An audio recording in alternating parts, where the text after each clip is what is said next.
বাংলাদেশে রবিবার থেকে বৈষম্য বিরোধী ছাত্র আন্দোলনের অসহযোগ কর্মসূচি শুরু হয়েছে। হাসিনা সরকার পতনের দাবি জানিয়ে আন্দোলন করছে ছাত্ররা।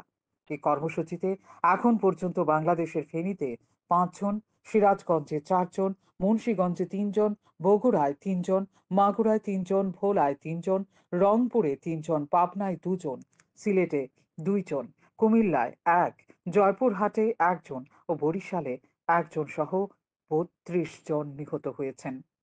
সংশ্লিষ্টরা জানিয়েছেন, মারা যাওয়াদের মধ্যে রাজনৈতিক দলের নেতা কর্মী ও শিক্ষার্থী রয়েছেন বলে জানা গেছে। তবে নিহতের সংখ্যা আরও বাড়তে পারে বলে জানা গেছে।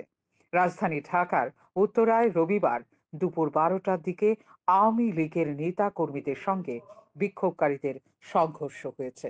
এতে ২২ জন গুলিবিদ্ধ হয়েছেন। উত্তরা আধুনিক হাসপাতালে ৯ জন ও ক্রিসেন্ট হাসপাতালে গুলিবিদ্ধ ১৩ জন চিকিৎসাধীন রয়েছেন। এছাড়াও বাংলাদেশের বিভিন্ন স্থানে সংঘর্ষে কয়েকশো আহত হওয়ার খবর পাওয়া গেছে।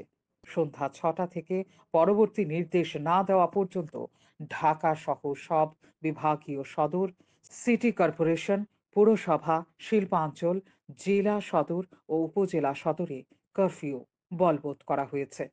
সারা দেশে সংঘাত সংঘর্ষের ঘটনায় রবিবার সন্ধ্যা ৬টা থেকে পরবর্তী নির্দেশ না দেওয়া পর্যন্ত কারফিউ বলবৎ করা হয়েছে।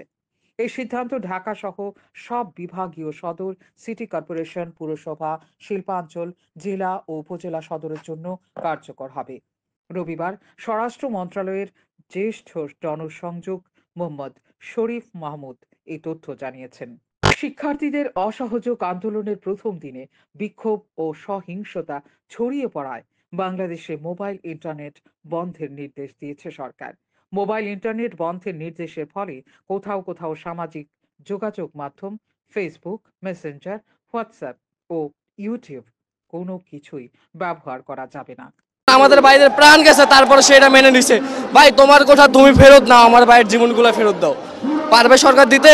আমি আমি আমি আসছি। আমার সাথে ইনি কেন, এই বদলে কেন আসবে? এই সরকারের এই অন্যায় প্রতিবাদ করার জন্য আসছে। আমার মায়ে বলছে, বাবা তুই যাইস না, দেশের অবস্থা ভালো না, তুই চুপ থাক। আমি আমার মায়ের কোশ্চেন করছি, মা আমি চুপ থাকলে কি তুমি ভালো থাকবা? আমাদের হাত খালি ভাইয়া, আমরা প্রোটেস্ট করতেছি কারণ আমরা আমাদের এক দফা দাবি চাই।